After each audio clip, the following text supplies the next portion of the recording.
In last lecture, we have started the methods of calculating purchase consideration. We have seen the two methods, lump sum method and net worth, that is net asset method.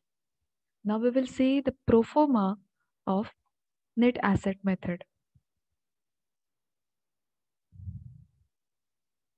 See, this is the pro forma. Net asset मेथडमध्ये आपल्याला एक statement इथे prepare करायचं आहे. त्यामध्ये first asset taken over at agreed value. ज्या asset taken over केलेल्या आहेत त्यांच्या ॲग्रीड व्हॅल्यूज आपल्याला इथे घ्यायच्या आहेत. Goodwill, then land and building, plant and machinery, furniture and fixture, then stock, debtors, bills receivable, cash and bank balance. इथे asset जे आहेत ते आपल्याला घ्यायचे आहेत. ज्या ॲसेट टेकन ओव्हर केलेल्या आहेत आणि त्यांच्या ज्या ॲग्रीड व्हॅल्यूज आहेत ते आपल्याला इथे घ्यायचे आहेत. ॲसेटची टोटल घ्यायची आपल्याला outer कॉलमला. And than less liabilities taken over. ज्या लायबिलिटीज टेकन ओव्हर केलेल्या आहेत त्यांच्या ॲग्रीड व्हॅल्यूज आपल्याला इथे घ्यायच्या आहेत. So creditors, bills payable, bank overdraft, outstanding expenses, debentures यांची टोटल जी आहे ही आउटर कॉलमला घ्यायची आहे. ॲसेटची जी टोटल आहे त्यातून लायबिलिटीजची जी टोटल आहे ती लेस करायची. Then we get our purchase consideration. So this is the pro forma of net asset method. Pro forma अतिशय इझी आहे. यामध्ये कोणाला काही डाऊट आहे का? नो. ओके. सो आपण एक एक्झाम्पल बघूया. So with the help of example we will see this method.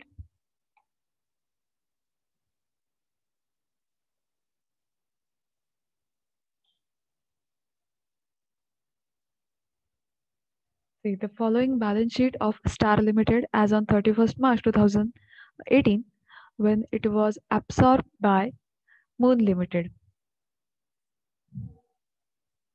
Star लिमिटेडची आपल्याला बॅलन्स शीट जी आहे ही दिलेली आहे आणि मून लिमिटेडने तिला ॲब्सॉर्ब केलेलं आहे.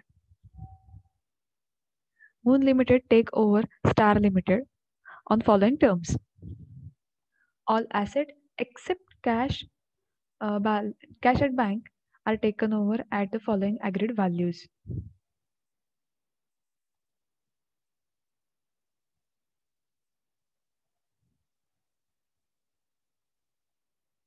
Then land and building. Land and building at rupees 12 lakh. Land and building ची बॅलन्स शीट मधली जी व्हॅल्यू आहे ती 8 लाख आहे आणि इथे ॲग्रीड व्हॅल्यू जी आहे ही इथे 12 लाख दिलेली आहे. सो आपण जेव्हा परचेस कन्सिडरेशन प्रिपेअर करणार आहोत, स्टेटमेंट आपल्याला प्रिपेअर करायचं आहे. ही जी इथे ॲग्रीड व्हॅल्यू आहे 12 लाख ही आपल्याला घ्यायची आहे. Then plant and machinery 3 lakh, stock 2 lakh.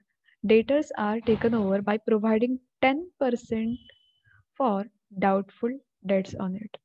Means जे डेटर्स आपल्याला दिलेले आहेत, डेटर्स 1,70,000, यातले 10% जे आहेत हे डाऊटफुल डेट्स आहेत. म्हणजेच काय तर आपल्याला RDD यातून लेस करायची आहे. डेटर्स वरती 10%, आता 1,70,000 चे डेटर्स आहेत. याच्यावर 10% म्हणजे 17,000. सो 1,70,000 मधून 17,000 लेस करून जेवढी अमाऊंट आपली रिमेनिंग असणार आहे ती अमाऊंट परचेस कन्सिडरेशनला कॅल्क्युलेशनसाठी आपल्याला घ्यायची आहे. All liabilities are taken over at book values. ज्या लायबिलिटीज आहेत त्या बुक व्हॅल्यूजने टेकन ओव्हर केलेल्या आहेत. Prepare the statement of purchase consideration. आता या अख्ख्या प्रॉब्लेममध्ये आपण फक्त परचेस कन्सिडरेशन जे आहे हे कॅल्क्युलेट करणार आहोत. तर नेट ॲसेट जी मेथड आहे ती बघण्यासाठी let's we will solve this problem.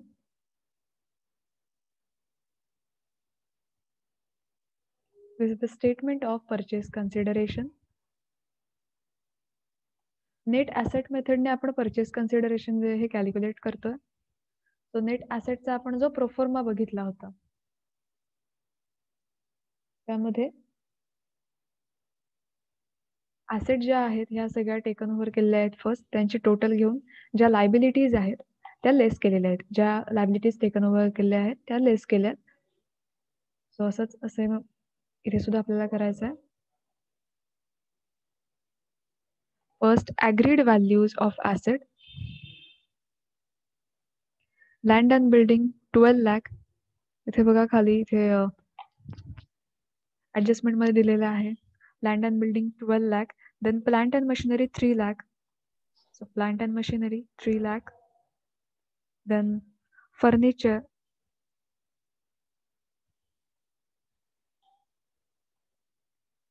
घेतलं इथे 30,000. फर्निचरची जी इथे ॲग्रीड व्हॅल्यू दिलेली नाहीये, सो बुक व्हॅल्यूने आपण फर्निचर जे आहे हे घेणार आहोत. देन स्टॉक टेकन ओव्हर केलेला आहे, त्याची ॲग्रीड व्हॅल्यू दिलेली आहे इथे 2 लाख. सो 2 लाख रुपीज इथे आपण घेणार आहोत. So stock 2 lakh. Then debtors. What about debtors?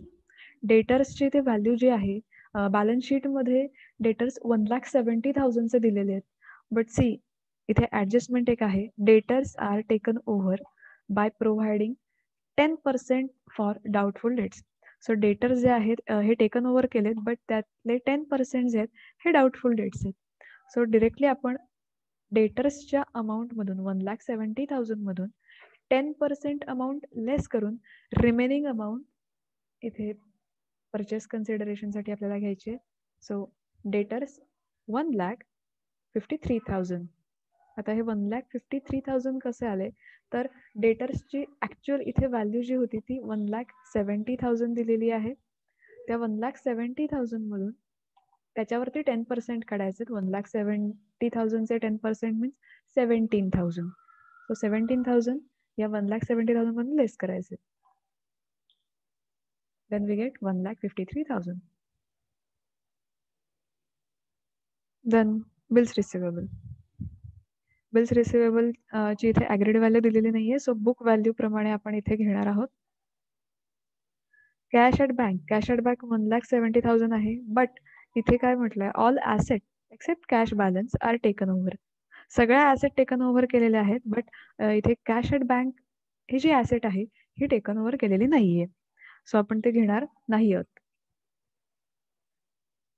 So इथे आपण ॲसेट जे आहेत ह्या सगळ्या ॲग्रीड व्हॅल्यूजने आणि ज्यांना ॲग्रीड व्हॅल्यू दिलेली नाहीये त्या बुक व्हॅल्यूजने आपण इथे घेतलेले आहेत. त्यांचे टोटल केले 19,08,000 less agreed values of liabilities. So liabilities ज्या आहेत all liabilities are taken over at book values. ज्या लायबिलिटीज आहेत त्या बुक व्हॅल्यूने टेकन ओव्हर केलेल्या आहेत. So creditors 50,000, bills payable 25,000 and debentures 4 lakh.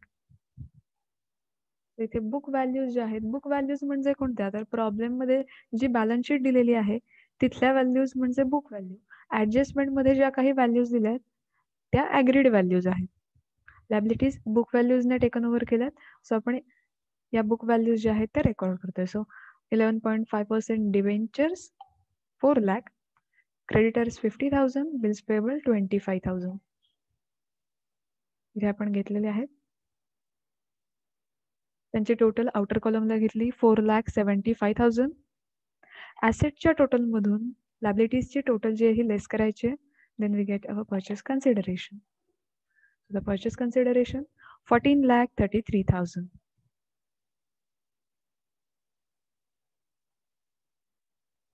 Example लक्षात आलंय सगळ्यांच्या? आपल्याला इथे नेट ॲसेट मेथड कशी यूज करायची, कशा प्रकारे त्याचा प्रोफॉर्मा प्रिपेअर करायचा आणि कसे परचेस कन्सिडरेशन फाइंड आउट करायचे, दॅट्स वाय हे एक्झाम्पल घेतलेलं आहे. सो ही मेथड लक्षात आली आहे का सगळ्यांच्या? Yes. Okay.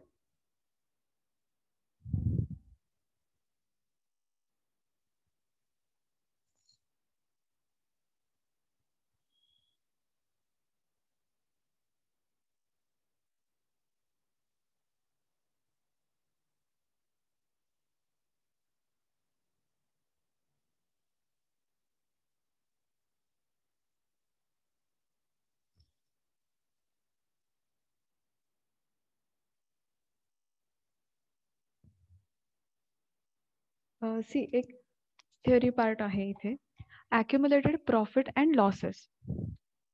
The balance sheet of the vendor company may contain items of accumulated profit and losses.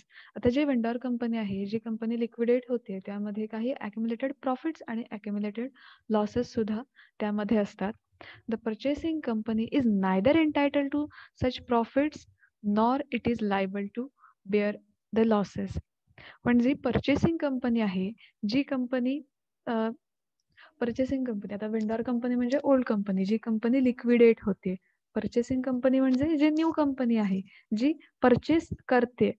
तर ती कंपनी कोणत्याही प्रकारचे ॲक्युमुलेटेड प्रॉफिट्स किंवा ॲक्युमुलेटेड लॉसेस हे त्या कंपनीमध्ये वेंडर कंपनीचे येत नाहीत. So the purchasing company is neither entitle to such profits nor it is liable to bear the losses. It is the equity shareholders of vendor company who enjoy the accumulated profits or to bear the accumulated losses.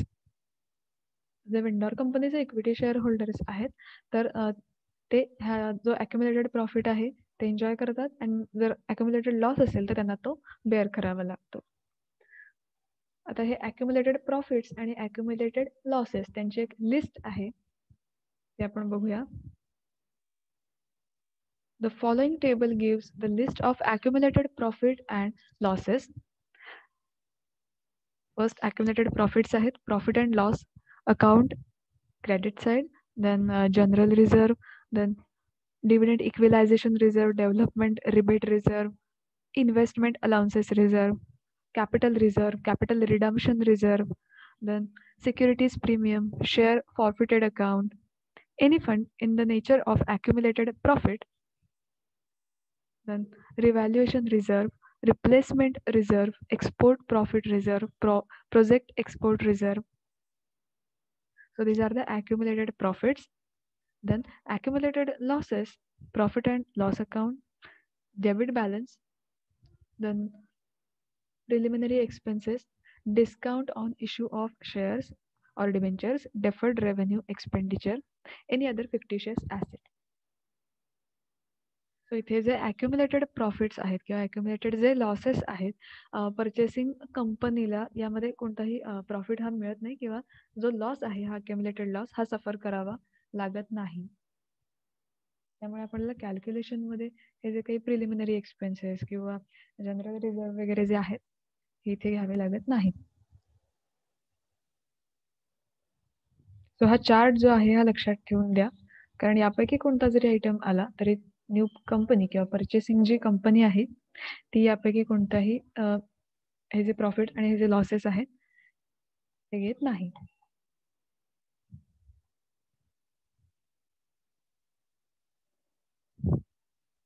Next method is net payment method. Purchase कन्सिडरेशनची ही अजून एक method आहे. Lump sum method, net asset method, then net payment method. Under this method, consideration is ascertained by adding up the cash paid, agreed value of asset given, and agreed values of securities allotted by the transferee company to the transferor company in discharge of consideration. इथे एक proforma दिलेला आहे, computation of purchase consideration and total payment method. आता इथे आपल्याला securities जे आहेत यांचं इथे कॅल्क्युलेशन आहे. First preference shares, number of shares and then issue price. Outer कॉलमला इथे अमाऊंट दिलेली आहे. Then equity shares, number of shares, issue price, then cash for the preference shares and cash for the equity shares. And then त्यांची total जी आहे outer कॉलमची ती add करून we get our purchase consideration. आपण याच्यावरचं एक एक्झाम्पल बघूया, म्हणजे ही मेथड जी आहे क्लिअर होईल.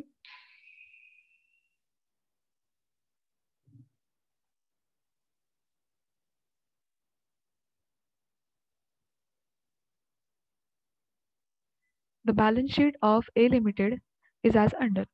इथे आपल्याला बॅलन्स शीट दिलेली आहे. Equity share capital 25,000 shares of ₹10 each.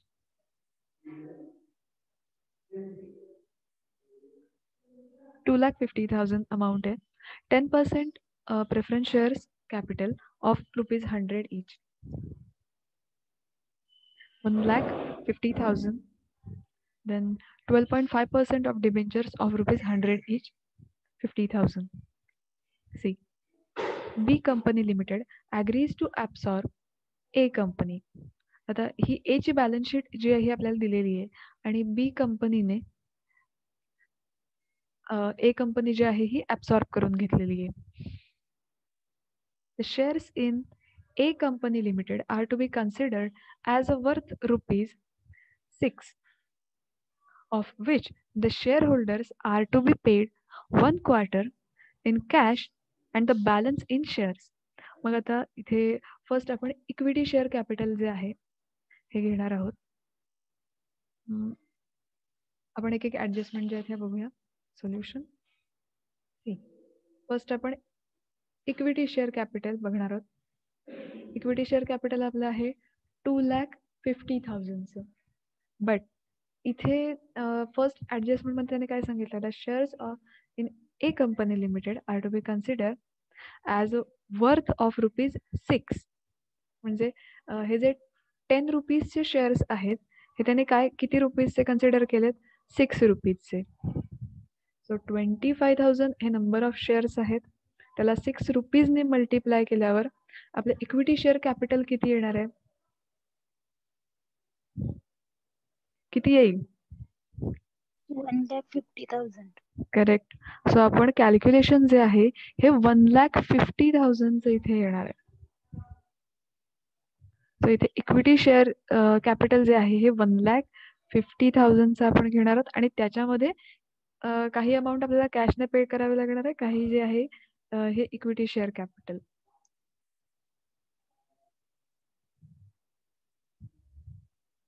So see, for equity shareholders 1,50,000 into 1/4. आता हे 1/4 का गेले तर इथे काय म्हटलंय, of which the shareholders are to be paid 1/4 in cash and balance in shares. आता 1,50,000 मधले 1,50,000 हे इक्विटी शेअर इथे कॅपिटल आपल्याला मिळालेलं आहे, त्यातले 1/4 इन पेड इन कॅश आणि बाकीचे जे आहेत हे शेअर्स मध्ये आपल्याला पे करायचे. So 1,50,000 into 1/4. The answer is 37,500 paid in cash. आणि जो रिमेनिंग बॅलन्स आहे, सो 3/4, 1,50,000 into 3/4, 1,12,500. सो हे शेअर्स मध्ये आपल्याला त्यांना द्यायचे.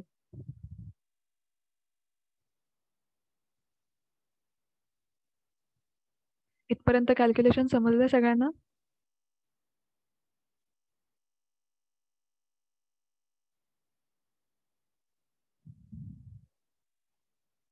हॅलो.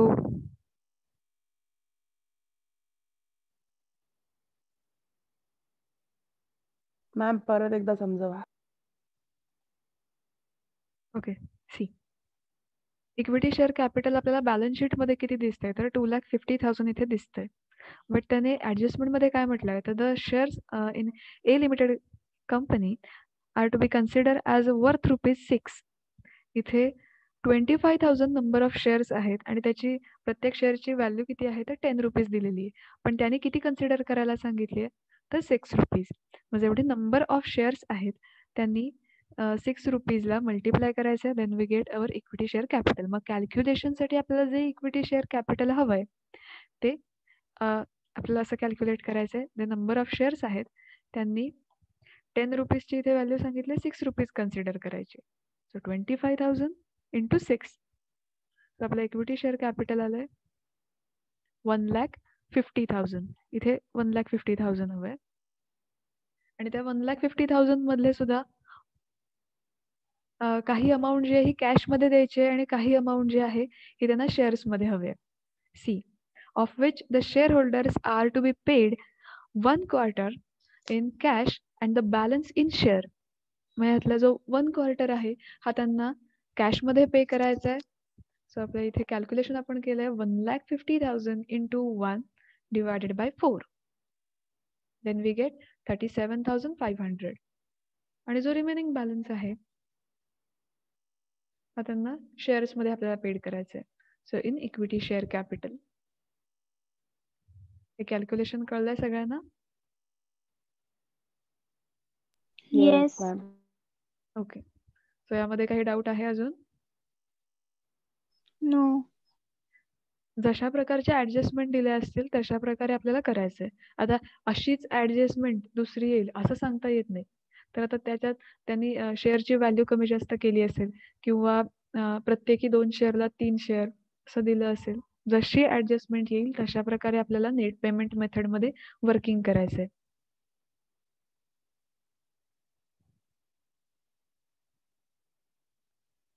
इथे आपली फर्स्ट जी ऍडजस्टमेंट आहे ही कम्प्लीट झालेली आहे. The preference shareholders of a company allotted same amount of 11% preference share capital in B company limited. आता जे प्रेफरन्स शेअर कॅपिटल आहे इथे 1,50,000 दिलेले आहे. अमाऊंट चेंज नाहीये. तिथे काय सांगितलं त्यांनी? Allotted the same amount. Just इथे 10% चे प्रेफरन्स शेअर होते, तिथे 11% प्रेफरन्स शेअर घ्यायचे, बट अमाऊंट इज सेम. तर प्रेफरन्स शेअर मध्ये कोणताही चेंज नाहीये. For preference share holders 1,50,000 in preference share capital. त्यामध्ये काही असं सांगितलं नाही की काही अमाऊंट कॅश मध्ये द्या, काही अमाऊंट शेअर मध्ये द्या. सो ऍज इट इज जेवढी अमाऊंट आहे सेम अमाऊंट त्यांना प्रेफरन्स शेअर मध्येच हवी आहे. सो आपण तिथे त्याचं कॅल्क्युलेशन केलंय. So preference share holder 1,50,000 in preference share capital.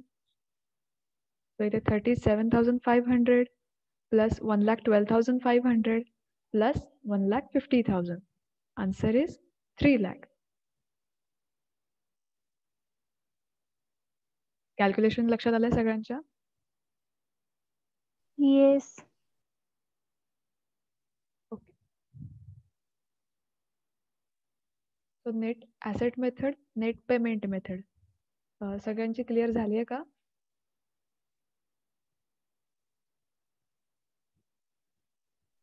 Yes. Yes. Okay. Yes. Okay. Next method आहे intrinsic worth method. In this method, the purchase consideration is to be ascertained on the basis of proportion in which the share of transferee company are exchanged for the shares of transferor company.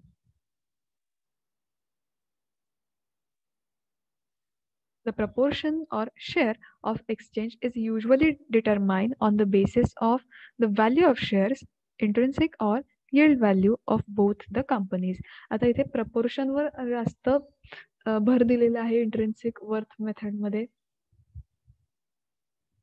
आपण एक त्याचं example छोटासा बघूया intrinsic worth मेथडचं.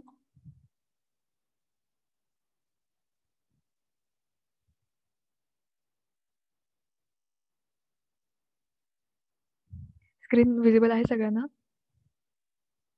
Yes. Okay. Manoj. Yes. Okay. Manoj limited is absorb by Urvish limited. आता Manoj limited ही कंपनी जी आहे ही ऍब्सॉर्ब केलेली आहे कोणी? तर Urvish लिमिटेडने. Given below are the balance sheet of two companies taken after revaluation of their asset on uniform basis. आता इथे त्यांनी बॅलन्स शीट आपल्याला दिलेली आहे इथे. The holders of every 3 shares in Manoj Limited were to receive 5 shares in Urvish Limited. इथे मी adjustment read करते. जे शेअर होल्डर्स आहेत मनोज लिमिटेड मध्ये त्यांना प्रत्येक 3 शेअर्सना उर्विश लिमिटेड कंपनीमध्ये 5 शेअर्स मिळणार आहेत. मनोज लिमिटेड कंपनी ही वेंडॉर कंपनी आहे. उर्विश लिमिटेड कंपनी ही नवीन कंपनी आहे, न्यू कंपनी आहे, परचेसिंग कंपनी किंवा उर्विश लिमिटेड मध्ये मनोज लिमिटेड ही ऍब्सॉर्ब झालेली आहे. सो जे शेअर होल्डर्स आहेत मनोज लिमिटेड मध्ये त्यांना जे प्रत्येकी 3 शेअर्स मागे उर्विश लिमिटेड कंपनीमध्ये त्यांना 5 शेअर्स मिळणार आहेत. Plus as much cash as is necessary to adjust the rights of share holders of both companies in accordance with the intrinsic value of shares as per the respective balance sheet. आता आपल्याला इथे intrinsic worth मेथडने purchase consideration calculate करायचं आहे.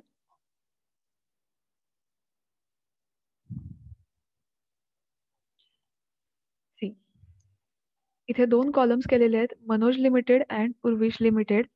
दोन आपल्याला असेच column करायचे, एक वेंडॉर कंपनीचा कॉलम आणि एक जी परचेसिंग कंपनी आहे तिचा कॉलम. वेंडॉर कंपनी म्हणजे जी कंपनी लिक्विडेट होते ती company. Total assets as per balance sheet. Balance शीटमध्ये दिलेले टोटल ॲसेट्स किती आहेत त्यांची टोटल घ्यायची आपल्याला.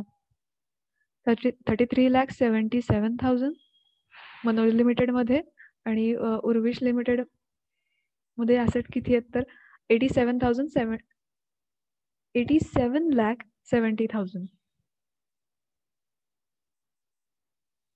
तर फर्स्ट आपण ॲसेटची टोटल घेतलेली आहे, total assets as per balance sheet.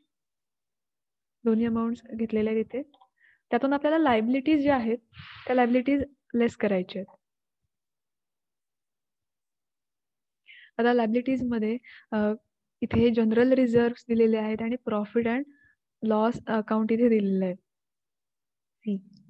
General reserve हे अक्युमुलेटेड प्रॉफिट आहे. सो इथे कोणताही अक्युमुलेटेड प्रॉफिट किंवा अक्युमुलेटेड कोणताही लॉस आपल्याला परचेस कन्सिडरेशनचं इथे कॅल्क्युलेशन करताना घ्यायचा नाहीये. सो आपण या लायबिलिटी साइड मधले फक्त जे क्रेडिटर्स आहेत ते आपण घेणार आहोत. सो 1,10,000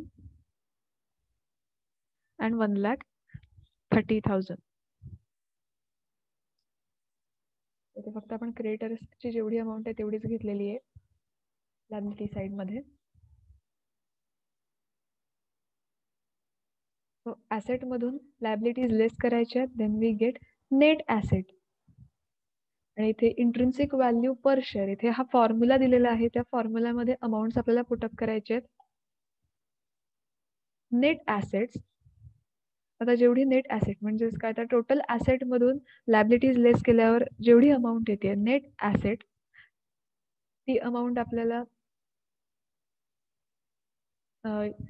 फॉर्म्युलामध्ये पुटअप करायचे. 32,67,000 divided by number of equity shares. हा फॉर्म्युला लक्षात ठेवून घ्या. Intrinsic value per share net asset divided by number of equity shares. Number of equity shares इथे किती दिलेले आहेत,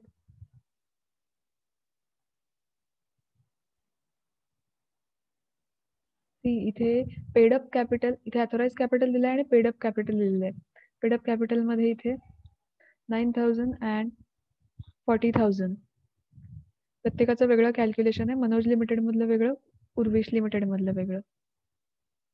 तर 32,67,000 डिवायडेड बाय 9,000. हे 9,000 कसे आले तर इथे number of shares 9,000 and Urvish limited मध्ये number of shares 40,000.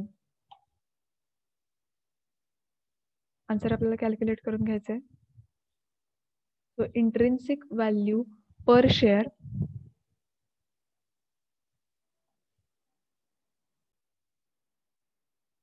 Intrinsic value per share आपल्याला इथे मिळालेली आहे. ही पर शेअर कशी काढली तर फॉर्म्युलामध्ये अमाऊंट जे आहेत ते आपण पुटअप केले आहेत. नेट ॲसेटची जेवढी व्हॅल्यू आहे त्याला डिवाइड केलं नंबर ऑफ इक्विटी शेअर्सने, then we get intrinsic value per share. See in the problem, the holders of every 3 shares in Manoj Limited were receive 5 shares in Urvish Limited.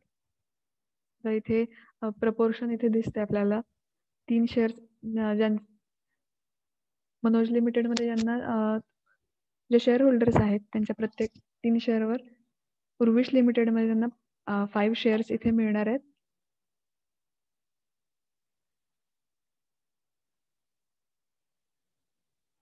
So hence the holder of every 3 shares in Manoj Limited will receive 5 shares in Urvish Limited. Value of 3 shares in Manoj Limited.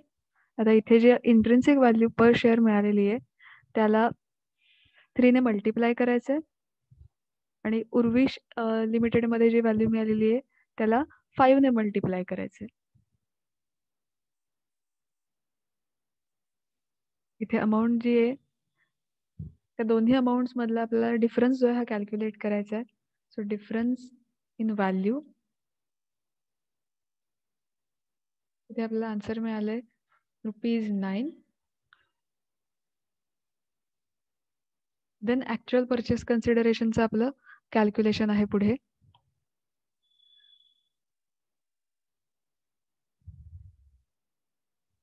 आता शेअर्समध्ये त्यांनी proportion सांगितलं होतं. 3 shares मागे त्यांना 5 shares मिळणार आहेत उर्विश लिमिटेडमध्ये. So 5 divided by 3 into 9,000. आता हे 9,000 कोणते, तर नंबर ऑफ इक्विटी शेअर्स आहेत हे 9,000 मनोज लिमिटेड मधले. आन्सर इज 15,000 शेअर्स आणि त्याला मल्टिप्लाय करायचंय इंट्रिन्सिक व्हॅल्यूने. आता ही इंट्रिन्सिक व्हॅल्यू पर शेअर जी आहे, म्हणजेच काय तर इथे 15,000 जे शेअर्स आहेत त्यांची इथे व्हॅल्यू मिळालेली आहे 216. सो आन्सर इज 32,40,000 आणि काही अमाऊंट जी आहे ती कॅशमध्ये त्यांना पेड करायची आहे. आता ही कॅशमध्ये कशी, तर 9,000 जे नंबर ऑफ इक्विटी शेअर्स आहेत डिवायडेड बाय 3. आता हे डिवाइड बाय 3 का केले, तर मनोज लिमिटेडमध्ये त्यांनी प्रपोर्शन सांगितलं होतं 3 इंटू 9. 9 कोणता, तर हा डिफरन्स इन व्हॅल्यू जी आहे ही आपण इथे मल्टिप्लाय करायचं आहे. 27,000 इथे आन्सर आलेला आहे आणि दोघांची टोटल करायची आहे. So this is the purchase consideration.